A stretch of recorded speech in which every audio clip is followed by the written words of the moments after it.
నమస్కారం, ఘంటారావానికి స్వాగతం. ముందుగా ప్రధాన అంశాలు. నేడు ఖమ్మం జిల్లాలో పర్యటించనున్న సీఎం రేవంత్ రెడ్డి 362 కోట్ల అభివృద్ధి పనులకు శంకుస్థాపన.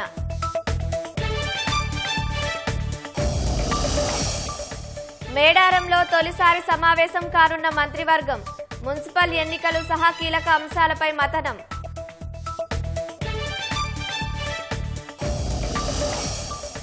కొత్త అందాలతో ఆకట్టుకుంటున్న వనదేవతల క్షేత్రం. అభివృద్ధి చేసిన ప్రాంగణాన్ని రేపు ప్రారంభించనున్న సీఎం.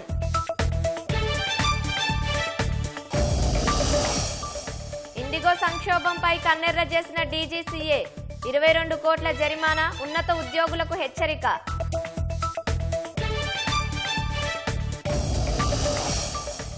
ఎనిమిది ఐరోపా దేశాలపై ట్రంప్ సుంకాల బాదుడు.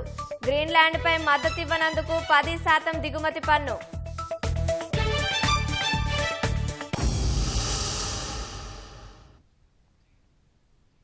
మేడారంలో ఇవాళ మంత్రివర్గ సమావేశం జరగనుంది. మున్సిపల్ ఎన్నికలు సహా కీలక అంశాలపై కేబినెట్లో చర్చించనున్నారు. అత్యద్భుతంగా చేపట్టిన మేడారం ఆలయ అభివృద్ధి పనులను సీఎం రేవంత్ రెడ్డి రేపు ఉదయం ప్రారంభిస్తారు. ముఖ్యమంత్రి పర్యటనకు అధికారులు పటిష్ట ఏర్పాట్లు చేశారు. ములుగు జిల్లా తాడ్వాయి మండలం మేడారం సమ్మక్క సారలమ్మల ఆలయం విద్యుద్దీప కాంతులతో శోభాయమానమైంది.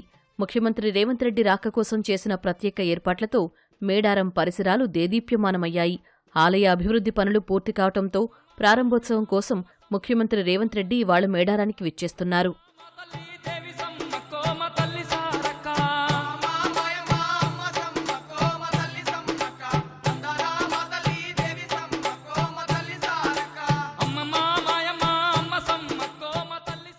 మహాజాతరకు తరలివచ్చే భక్తులకు తోపులాటలు లేకుండా గద్దెలు విస్తరించాలని రాష్ట్ర ప్రభుత్వం నిర్ణయించి ఆ మేరకు అభివృద్ధి పనులు చేపట్టింది. ముఖ్యమంత్రి రేవంత్ రెడ్డి గత ఏడాది సెప్టెంబర్ 23న శ్రీకారం చుట్టారు. ఆలయ నమూనాను డిజిటల్ తెరపై ఆవిష్కరించారు. రాతి కట్టడాలతో 100 ఏళ్లైనా చెక్కు చెదరని రీతిలో 46 పిల్లర్లతో 271 చదరపు మీటర్ల విస్తీర్ణంలో ప్రాకార నిర్మాణం చేశారు. మంత్రులు పొంగులేటి శ్రీనివాసరెడ్డి, సీతక్కలు పలుమార్లు అధికారులతో సమీక్షలు చేసి 101 కోట్లతో చేపట్టిన పనులను పరుగులెత్తించారు. ఆదివాసీ సంప్రదాయాలకు ఏమాత్రం భంగం కలగని రీతిలో ఆలయాన్ని రాతి కట్టడాలతో పునర్నిర్మించారు. 4000 టన్నుల గ్రానైట్ శిలలపై ఆదివాసీ చరిత్ర సంస్కృతి తెలియచేసి 7000 చిత్రాలను చెక్కించి అద్భుతంగా ఆలయాన్ని నిర్మించారు. ఆదివాసీల మూలాలను, చరిత్రను కళ్లకు కట్టినట్లుగా నిర్మాణాలు చేసి తక్కువ సమయంలోనే పూర్తి చేశారు.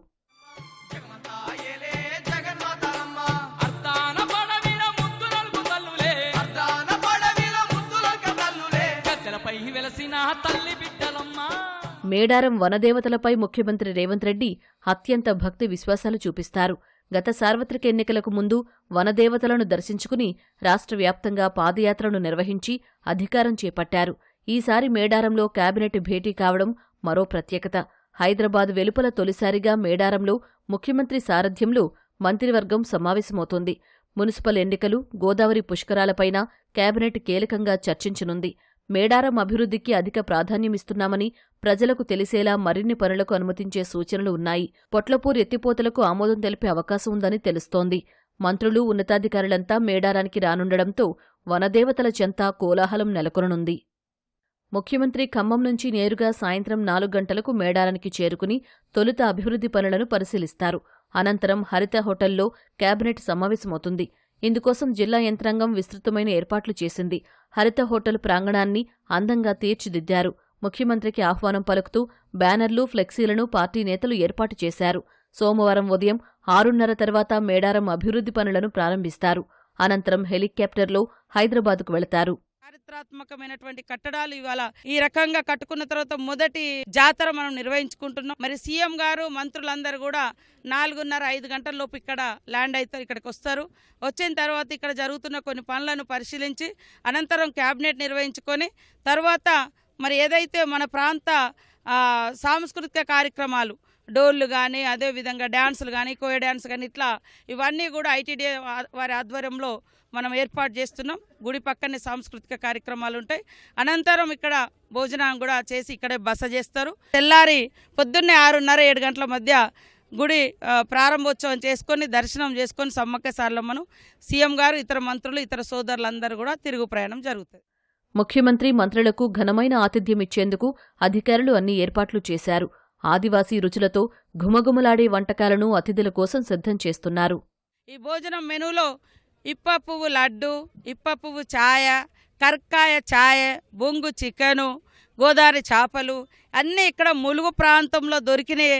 మా ఇళ్ళల్లో మా ఏనుగుల అంటే చిక్కుడుగాయలు దొరుకుతాయి. ఆ చిక్కుడుగాయ కూర ఇవే పెడుతున్నాం. ఎక్కడ హైదరాబాదు హన్మకొండ ఫుడ్ కాదు మేము పెట్టేది. మా ముఖ్యమంత్రి గారికి, మన మంత్రులకు మా ఆదివాసీ రుచులు పెడుతున్నాం. కాబట్టి అందరూ ఏదున్నా కూడా స్వీకరిస్తారని మేము భావిస్తూ ఉన్నాం. మేము ఇచ్చే ఆహారం ప్రాచీన ఆదివాసీ ఆహారం, ఇది ఆరోగ్యాన్ని ఇచ్చేది.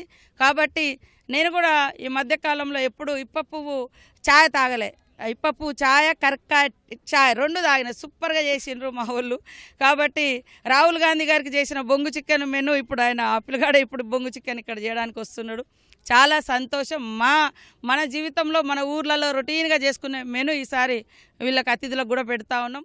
ముఖ్యమంత్రి మంత్రులు రాక సందర్భంగా మేడారంలో పోలీసు అధికారులు పటిష్ట భద్రతా ఏర్పాట్లు చేశారు.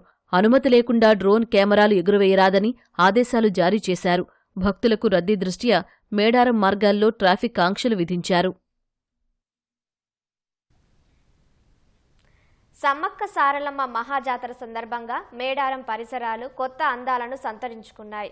ములుగు, తాడువాయి, పస్రా, మేడారం పరిసర ప్రాంతాల్లో ముఖ్య కూడళ్లను అత్యంత శోభాయమానంగా తీర్చిదిద్దారు.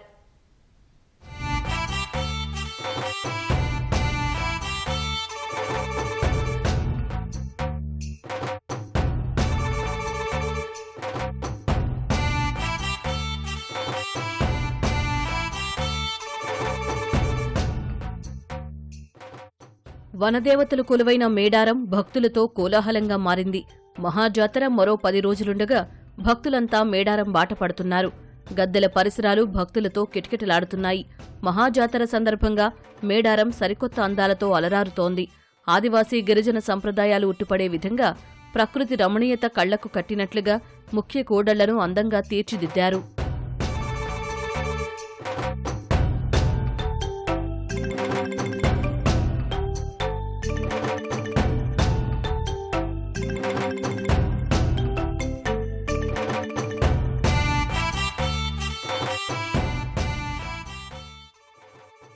సహజత్వం ఉట్టిపడేలా గిరిపుత్రులు, పక్షులు, జంతువుల ఆకృతులు చూపరులను కట్టిపడేస్తున్నాయి. 150 కోట్ల రూపాయలతో జాతర ఏర్పాట్లను రాష్ట్ర ప్రభుత్వం ప్రతిష్టాత్మకంగా తీసుకుని పనులు చేపట్టగా అందులో భాగంగానే కూడళ్ల సుందరీకరణ పనులు చేశారు. మేడారానికి వస్తున్న భక్తులకు కొత్త అందాలు విశేషంగా ఆకట్టుకుంటున్నాయి. సెల్ఫీలు దిగుతూ సంబరపడుతున్నారు.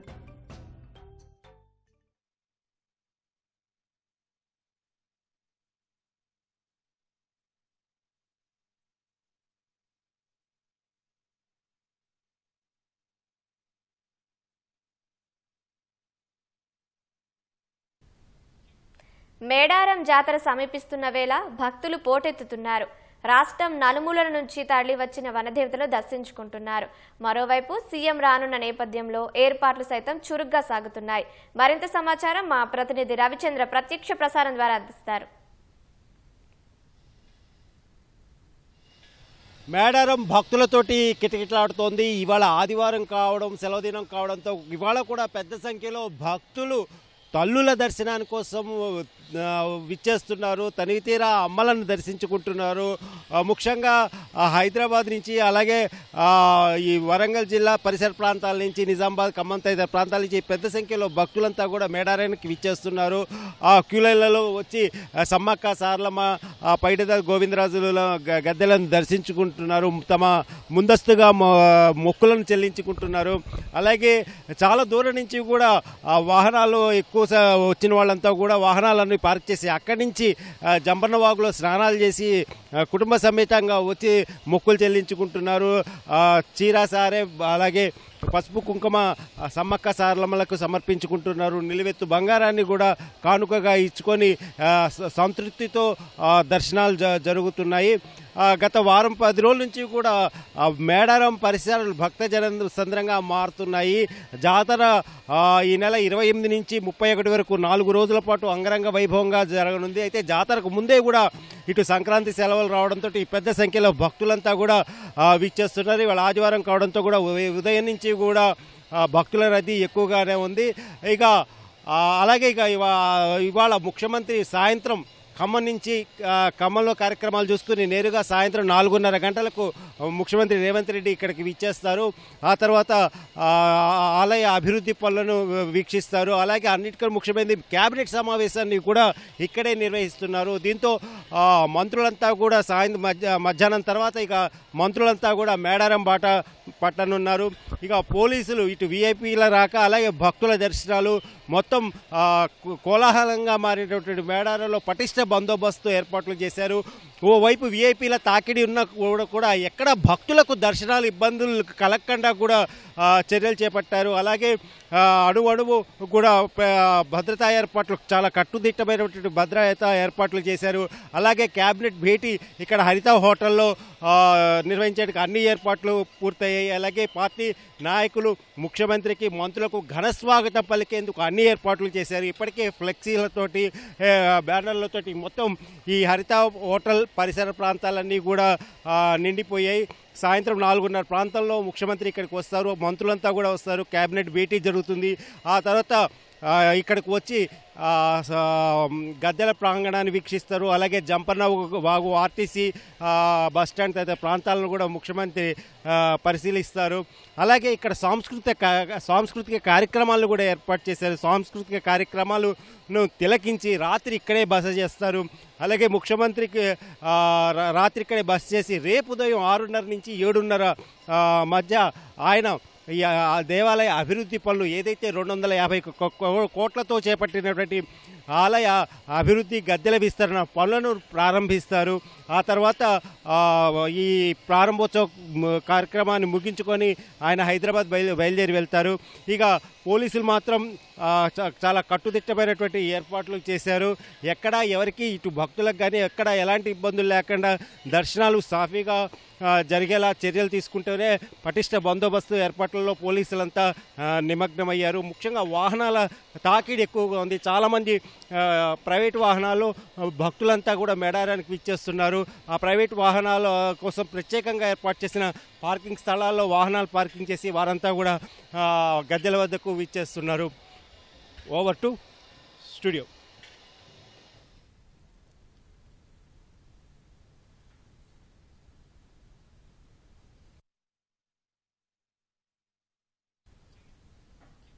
ధన్యవాదాలు రవిచంద్ర. ఖమ్మం జిల్లాలో ముఖ్యమంత్రి రేవంత్ రెడ్డి పర్యటించనున్నారు. ఏదులాపురం మున్సిపాలిటీలో 362 కోట్ల రూపాయలతో అభివృద్ధి పనులకు శ్రీకారం చుట్టనున్నారు. మరింత సమాచారం మా ప్రతినిధి లింగయ్య ప్రత్యక్ష ప్రసారం ద్వారా అందిస్తారు.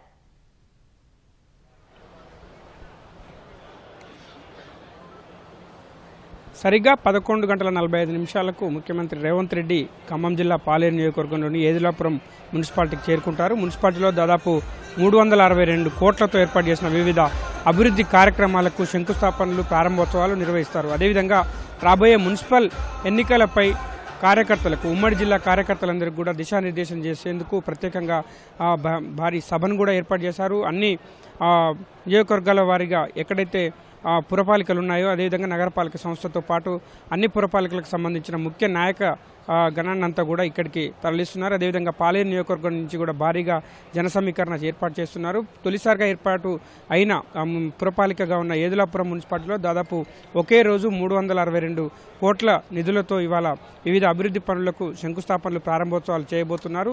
ఇది ఎన్నికలకు ముందే, పురపాలిక ఎన్నికలకు ముందే ఈ పాలేరు నియోజకవర్గంలోని ఏదులాపురం మున్సిపాలిటీలో ఒక అభివృద్ధి పండుగకు కూడా ప్రత్యేకంగా మనం చెప్పుకోవచ్చు. ప్రధానంగా మద్దులపల్లి మార్కెట్, ఇప్పటికే ఖమ్మం మార్కెట్ రైతులకు కొండంతగా అండగా ఉంది. ఈ మద్దులపల్లి మార్కెట్ నిర్మాణం కూడా పూర్తయింది. ఇవాళ ముఖ్యమంత్రి రేవంత్ రెడ్డి ఇక్కడి నుంచి మద్దెలపల్లి మార్కెట్ను లాంఛనంగా ప్రారంభిస్తాడు. ఇక్కడి నుంచి రేపటి నుంచి రైతులకు మొత్తం క్రయ విక్రయాలు లావాదేవీలు పూర్తి స్థాయిలో జరిగేలా మద్దెలపల్లి మార్కెట్ను కూడా ఆధునిక హంగులతో తీర్చిదిద్దారు. అదేవిధంగా పాలేరు నియోజకవర్గానికి కేటాయించిన జేఎన్టీయు కళాశాలకు సంబంధించి కూడా ఇవాళ శంకుస్థాపన చేయబోతున్నారు. తర్వాత ముఖ్యమంత్రి రేవంత్ రెడ్డి ఒకేసారి అన్ని కార్యక్రమాలకు 362 కోట్లతో ఏర్పాటు చేసిన అభివృద్ధి కార్యక్రమాలకు కూడా ఇక్కడ ప్రారంభోత్సవాలు శంకుస్థాపనలు చేస్తారు. ఆ తర్వాత ఇక్కడ ఏర్పాటు చేసిన ముఖ్య కార్యకర్తలతో ఏర్పాటు చేసిన బహిరంగ సభలో కూడా ముఖ్యమంత్రి రేవంత్ రెడ్డి పాల్గొనబోతున్నారు. సరిగ్గా 11:45 ముఖ్యమంత్రి రేవంత్ రెడ్డి సమయం కూడా ఇక్కడికి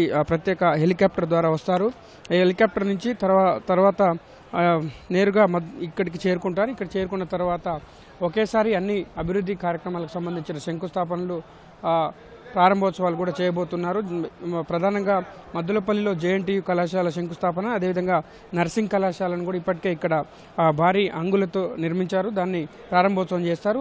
అదేవిధంగా పాలేరు నియోజకవర్గ ప్రజలకు రైతులకు మున్నేరు నీటిని తరలించి సాగును సస్యశ్యామలం చేయడమే లక్ష్యంగా పాలేరు మున్నేరు లింక్ కెనాల్ నిర్మాణ పనులకు కూడా సీఎం రేవంత్ రెడ్డి ఇక్కడ ప్రారంభిస్తారు. అదేవిధంగా మద్దులపల్లి మార్కెట్ను ప్రారంభిస్తారు. అదేవిధంగా కూసుమంచి మండలానికి సంబంధించి ఎక్కడైతే జాతీయ రహదారి ఆనుకొని ఉన్న కూసుమంచి మండలంలో 100 పడకల ప్రభుత్వ ఆసుపత్రి కూడా నిర్మాణానికి ఇక్కడి నుంచే శంకుస్థాపన చేస్తారు. ఈ కార్యక్రమంలో దాదాపు మంత్రివర్గం సంబంధించిన సభ్యులందరూ కూడా పాల్గొనే అవకాశం ఉంది. ఇది ప్రధానంగా దీన్ని ప్రతిష్టాత్మకంగా తీసుకున్న మంత్రి పొంగులేటి శ్రీనివాసరెడ్డి పూర్తి స్థాయిలో ఏర్పాట్లు చేశారు. ఇప్పటికే భారీగా జన సమీకరణ కూడా చేయబోతున్నారు. ప్రధానంగా ఇప్పటికే మున్సిపల్ ఎన్నికలకు సంబంధించిన తొలి క్రతువు కూడా పూర్తయింది. మున్సిపల్ ఎన్నికలకు సంబంధించిన చైర్మన్లకు సంబంధించిన కేటగిరీలు కూడా రిజర్వేషన్లు కూడా ప్రకటించారు. దీంతో ఇప్పుడు ఎన్నికల క్షణమైన ఎన్నికల కోడ్కు వచ్చే ఎన్నికల నోటిఫికేషన్ వస్తుందన్న అంచనాతో ఇక్కడ ప్రత్యేకంగా ఉమ్మడి ఖమ్మం జిల్లాకు సంబంధించి మొత్తం ఖమ్మం నియోజకవర్గం ఖమ్మం కార్పొరేషన్ మినహా మిగతా అన్ని పురపాలికలకు ఎన్నికలు జరిగే అవకాశాలు ఉన్నందున ఈ అన్ని నియోజకవర్గాలకు సంబంధించి ఏవైతే పురపాలికలు ఉన్నాయో అక్కడి నుంచి ముఖ్య నాయకులందరూ కూడా ఇక్కడ తరలిస్తున్నారు. రాబోయే మున్సిపల్ ఎన్నికలకు సంబంధించి నాయకుల గణానికి మొత్తం కూడా ముఖ్యమంత్రి రేవంత్ రెడ్డి దిశానిర్దేశం చేస్తారు. ఇక్కడి నుంచి ఈ సభ తర్వాత ముఖ్యమంత్రి రేవంత్ రెడ్డి మళ్ళీ ఖమ్మం చేరుకుంటారు. పొంగులేటి శ్రీనివాసరెడ్డి నివాసంలో ఆయన భోజనం చేసిన తర్వాత సిపిఐ భారీ బహిరంగ సభ శతాబ్ది ఉత్సవాల సందర్భంగా ఏర్పాటు చేసిన భారీ బహిరంగ సభకు కూడా ముఖ్యమంత్రి రేవంత్ రెడ్డి హాజరవుతారు. ఆ సభ తర్వాత ఇక్కడి నుంచి నేరుగా హెలికాప్టర్ ద్వారా ప్రత్యేకంగా ఏర్పాటు చేసిన హెలికాప్టర్ ద్వారా మేడారం చేరుకుంటారు. మేడారంలో మంత్రివర్గ సమావేశానికి కూడా హాజరు కాబోతున్నారు. దీనికి సంబంధించి మంత్రి పొంగులేటి శ్రీనివాసరెడ్డి దాదాపు 2-3 రోజులుగా ఏర్పాటు చేసిన ఏర్పాట్లు పూర్తయ్యాయి. భారీగా వైపు జన సమీకరణ చేయడం, మరోవైపు మున్సిపల్ ఎన్నికలకు సంబంధించి ముఖ్య నాయకులందరికీ కూడా దిశానిర్దేశం చేసే సభకు మాత్రం ఏర్పాట్లు పూర్తయ్యాయి. సరిగ్గా 11:45 ముఖ్యమంత్రి రేవంత్ రెడ్డి ఇక్కడ చేరుకుంటారు. నేరుగా వర్చువల్గా అన్ని శంకుస్థాపనలు ప్రారంభోత్సవాలు చేసిన తర్వాత కార్యకర్తలను ఉద్దేశించి ఇక్కడ ఈ సభ నుంచే ప్రసంగించబోతున్నారు. Over to studio. సిపిఐ శతాబ్ది ఉత్సవాల వేళ ఖమ్మం అరుణమయంగా మారింది. దేశం నలుమూలల నుంచి వస్తున్న కార్యకర్తలతో ఖమ్మంలో భారీ కవాతు నిర్వహిస్తున్నారు. అనంతరం భారీ బహిరంగ సభ సైతం జరపనున్నారు. మరింత సమాచారం మా ప్రతినిధి జ్యోతి కిరణ్ ప్రత్యక్ష ప్రసారం ద్వారా అందిస్తారు. కావ్య సిపిఐ శతాబ్ది ఉత్సవాలకు సర్వం సిద్ధమైంది. ఖమ్మం జిల్లా కేంద్రంగా సిపిఐ శతాబ్ది ఉత్సవాలు అట్టహాసంగా జరగబోతా ఉన్నాయి. ఈ రోజు నుంచి ఈ నెల 21 వరకు ఆ శతాబ్ది ఉత్సవాలకు అన్ని రకాల ఏర్పాట్లను తెలంగాణ రాష్ట్ర శాఖ ఏర్పాటు చేసింది. ఏదైతే 1925 డిసెంబర్ 26వ తేదీన ఆవిర్భవించిన సిపిఐ కాన్పూర్లో ఏదైతే ఆవిర్భవించిందో అప్పటి నుంచి 2025 డిసెంబర్ 26 వరకు 100 సంవత్సరాలు పూర్తి చేసుకుని 101వ వసంతంలోకి అడుగుపెట్టింది. 101వ సంవత్సరంలోకి అడుగుపెట్టిన సందర్భంగా ఏడాది పాటు ఉత్సవాలు కూడా నిర్వహించింది. ఉత్సవాల ముగింపు సందర్భంగా ఈరోజు ఖమ్మం జిల్లా కేంద్రంలో భారీ బహిరంగ సభను నిర్వహిస్తుంది. భారీ బహిరంగ సభకు సిపిఐ జాతీయ నాయకత్వంతో పాటు కమ్యూనిస్టు పార్టీ దేశాలకు సంబంధించినటువంటి విదేశీ ప్రతినిధులు కూడా హాజరవుతా ఉన్నారు. మొత్తంగానైతే దీనికి ముఖ్యమంత్రి రేవంత్ రెడ్డి కూడా ఈ బహిరంగ సభకు హాజరు కాబోతా ఉన్నారు. ఈరోజు ఏదైతే 5 లక్షల మందితో భారీ బహిరంగ సభ నిర్వహించాలని చెప్పి కూడా సిపిఐ రాష్ట్ర నాయకత్వం ప్లాన్ చేసింది. అందుకు అనుగుణంగా అటు ఉమ్మడి ఆంధ్రప్రదేశ్, తెలంగాణతో పాటు అటు చుట్టుపక్కల రాష్ట్రాల నుంచి పెద్ద ఎత్తున జన సమీకరణ కూడా ప్లాన్ చేసింది. అయితే తెలంగాణలో కమ్యూనిస్ట్ పార్టీ కొద్దిగా బలం ఉండడంతో పాటు ఖమ్మం జిల్లాలో పోరాటాల కీళ్ళగా ఉన్న ఈ ఖమ్మం గుమ్మంలో నిర్వహిస్తే అటు ఆంధ్రప్రదేశ్ నుంచి వచ్చే వాళ్ళకు కూడా అనుకూలంగా ఉంటుంది కాబట్టి పెద్ద ఎత్తున జన సమీకరణకు వీలుగా ఉంటుందని చెప్పి ఇక్కడ ఏర్పాటు చేశారు. అయితే ఇప్పటికే 4 ట్రైన్ల ద్వారా సిపిఐ శ్రేణులు ఇటు ఖమ్మంకు తరలి వస్తున్నారు. అంతేకాకుండా ప్రత్యేక వాహనాల ద్వారా కూడా ఇటు ఖమ్మంకు వస్తున్నారు. మొత్తంగా ఈ రోజు భారీ బహిరంగ సభకు ముఖ్యమంత్రి రేవంత్ రెడ్డి హాజరవుతున్న నేపథ్యంలో పోలీసులు కట్టుదిట్టమైన భద్రత ఏర్పాటు చేశారు. అనేక ప్రాంతాల్లో ఖమ్మం జిల్లా కేంద్రంలో ట్రాఫిక్ ఆంక్షలను కూడా విధించారు. 2 గంటలకు ఇక్కడ మొత్తానికి సాంస్కృతిక కార్యక్రమాలతో సభ ప్రారంభమవుతుంది. ఇక భారీ కవాతును కూడా ఏర్పాటు చేశారు. 10,000 మందితో రెడ్ షర్ట్ వాలంటీర్ల కవాతు కూడా ఉండబోతుంది. అయితే ఖమ్మం నగరంలో 3 ప్రదర్శనలు ఉంటాయని చెప్పి ఇప్పటికే సిపిఐ రాష్ట్ర నాయకత్వం తెలిపింది. అటు పెవిలియన్ మైదానం నుంచి జన సేవాదళ్ కార్యకర్తలు కవాతు నిర్వహిస్తారు. ఈ కవాతు సంబంధించి తర్వాత కళాకారులు, బంజారా కోయ నృత్యాలు, డప్పు దళాలు, వృత్తి సంఘాల ప్రదర్శన ఉంటుంది. అంతేకాకుండా మరొక ర్యాలీ వైరా రోడ్డు మీదుగా వాహనాలు వచ్చే పట్టణ ప్రజలతో శ్రీశ్రీ విగ్రహం నుంచి ఉమ్మడి వరంగల్, నల్గొండ జిల్లాలతో పాటు రైలు ద్వారా వచ్చే కార్యకర్తలు మరో ప్రదర్శన నయాబజార్ కళాశాల నుంచి నిర్వహిస్తారు. వీరితో కలిసి సిపిఐ ప్రధాన కార్యదర్శి డి రాజా, రాష్ట్ర కార్యదర్శి కూనేని సాంబశివరావు కూడా ఈ ర్యాలీలో పాల్గొంటారు. మొత్తంగా అయితే మధ్యాహ్నం 2 గంటలకు ఈ 3 ప్రదర్శనలు అయితే ప్రారంభమవుతాయి. ఈ 3 ప్రదర్శనలు మధ్యాహ్నం 3 గంటల వరకు ఇక్కడ బహిరంగ సభా స్థలికి చేరుకుంటాయి. ఈ బహిరంగ సభా స్థలికి కూనేని సాంబశివరావు అధ్యక్షతన జరిగిన ఈ బహిరంగ సభకు ముఖ్యమంత్రి రేవంత్ రెడ్డి హాజరై సహార్థ సందేశాన్ని ఇవ్వనున్నారు. అయితే కమ్యూనిస్టు పార్టీ ఏదైతే భారత గడ్డ పైన ఆవిర్భవించి 100 ఏళ్లు పూర్తి చేసుకున్న సందర్భంగా ఈ 100 ఏళ్ల చరిత్రతో పాటు చేసిన పోరాటాలు, సాధించిన విజయాలను కూడా భవిష్యత్ తరాలకు తెలియచెప్పే విధంగా ఈ బహిరంగ సభ వేదిక నేతల ప్రసంగాలు అయితే ఉండబోతున్నాయి. మొత్తంగానైతే ఈరోజు బహిరంగ సభ అనంతరం రేపు సిపిఐకి సంబంధించినటువంటి కేంద్ర కమిటీ సమావేశాలు అయితే ప్రారంభమైతే రేపు ఏదైతే జాతీయ కార్యవర్గ సమావేశం నిర్వహిస్తారు. ఈ కార్యవర్గ సమావేశం రాష్ట్రంలో ఏదైతే దేశంలో ఉన్నటువంటి 5 రాష్ట్రాల్లో జరగబోయే ఎన్నికలకు సంబంధించినటువంటి పైన కూడా సుదీర్ఘంగా చర్చిస్తారు. అంతేకాకుండా 20వ తేదీన ఒక సెమినార్ను కూడా ఏర్పాటు చేస్తున్నారు. ఈ సెమినార్కు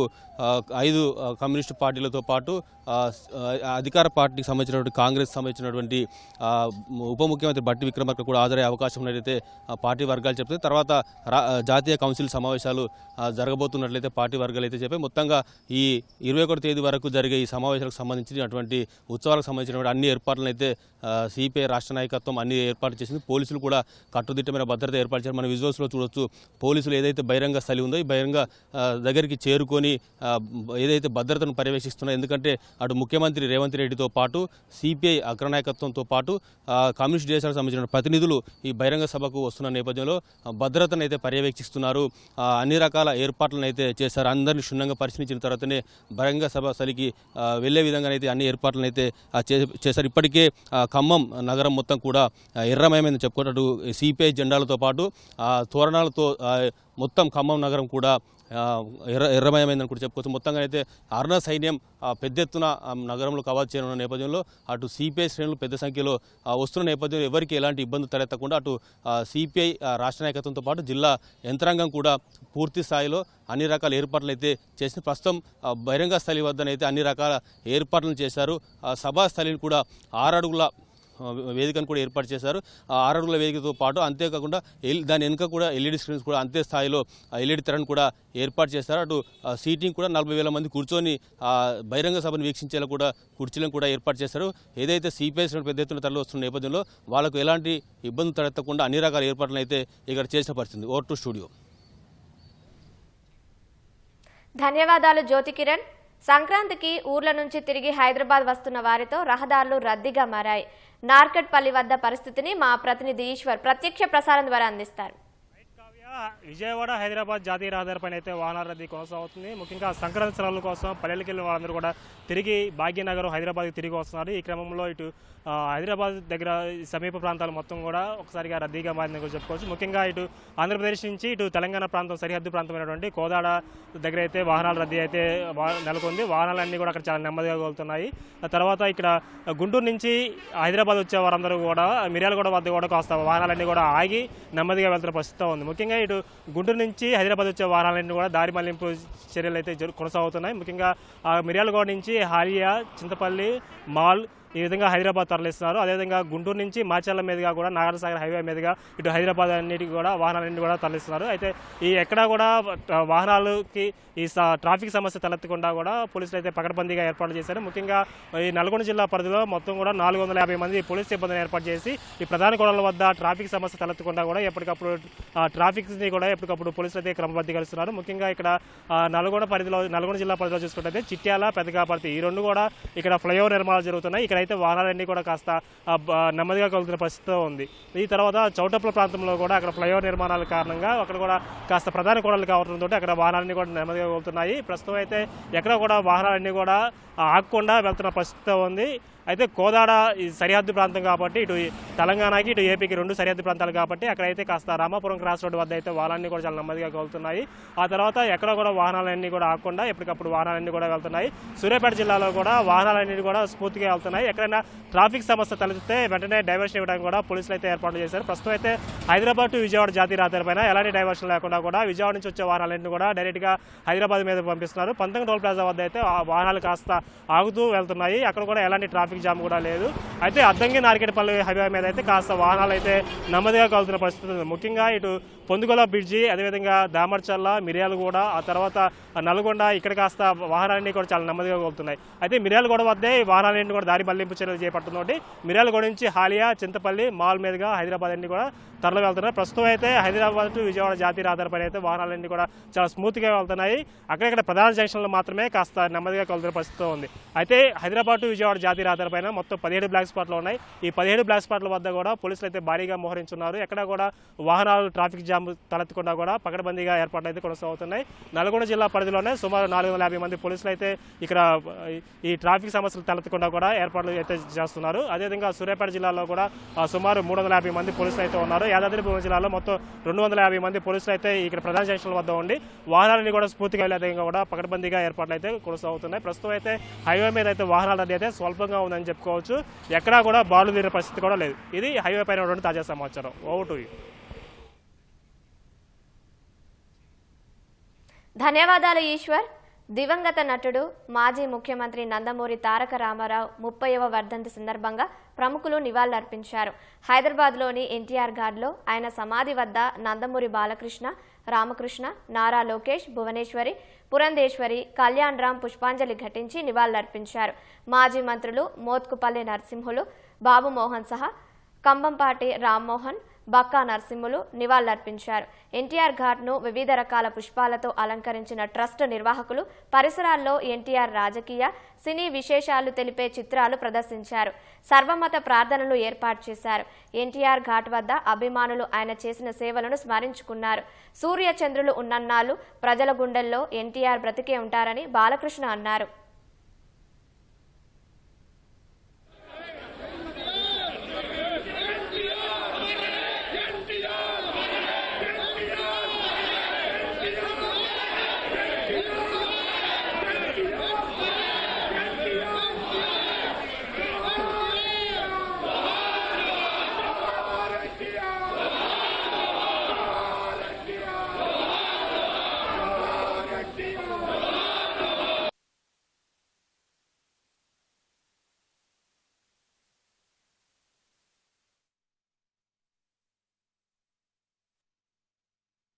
నటనలో మరి ప్రపంచంలోనే అనితర సాధ్యమైన పాత్రలు ఎవరు చేయలేని పాత్రలు పౌరాణికం మనకు పరిమితం అయితే అంతేకాకుండా ఎన్నో ప్రయోగాలు ఆయన చేశారు. ఇంకా ప్రవేశం చేసి అణువణువులు నింపుకుని ఆ పాత్రలకు ప్రాణం పోసిన మహానుభావుడు నందమూరి తారక రామారావు. ఎటు చూసినా ఎటు వెతికినా కూడా ఎక్కడా మనకి కనిపించడు.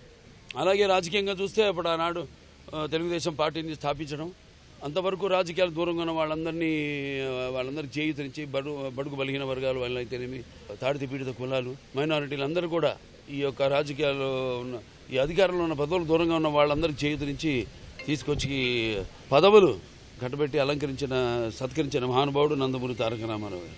ఆయన ప్రతి తెలుగు బిడ్డ, ప్రతి తెలుగు మట్టి గడ్డ కూడా నేను తెలుగువాడిని అని సంగర్భంగా చెప్పుకునే దమ్ము, ధైర్యం, తెగువ. అలాగే ఆయన రాజకీయాల్లో ఆయన ప్రవేశపెట్టిన పథకాలు చూస్తే ఎంతో సాహసోపేతమైనవి, అలాగే సామాన్యులకి ఎంతో అనుకూలమైనవి, ఉపయోగకరమైనవి కూడా. దాన్ని ప్రవేశపెట్టిన పథకాలు ఇప్పటికీ కేవలం మన తెలుగు రాష్ట్రాల్లోనే కాదు, యావత్ భారతదేశంలో ఆదర్శంగా తీసుకున్న వాటిని ప్రవేశపెట్టి వాటిని ఆ ఫలాల్ని అందరికీ కట్టబెడుతున్నారంటే అది ఆ రామారావు గారు పుణ్యం. గీతా సారాన్ని శాస్త్రీయ కూచిపూడితో మేళవించి అద్భుతమైన నృత్య రూపకాన్ని యువ నర్తకి అనన్య నయన మనోహరంగా ఆవిష్కరించింది. స్వయంగా 54 శ్లోకాలను పఠిస్తూ అందులోని లోతైన భావాన్ని తన అభినయంతో కళ్లకు కట్టింది. 15 ఏళ్ల అనన్య సుప్రసిద్ధ నాట్య గురువు ఉషా గాయత్రి శిష్యురాలు. గీతలోని శాశ్వత నృత్యం ద్వారా సామాన్యులకు చేరవేయడమే ఈ ప్రదర్శన ముఖ్య ఉద్దేశమని అనన్య తెలిపింది. కేంద్ర మంత్రి కిషన్ రెడ్డి, విశ్రాంత డీజీపీ అరవింద్ రావు అనన్యను అభినందించారు.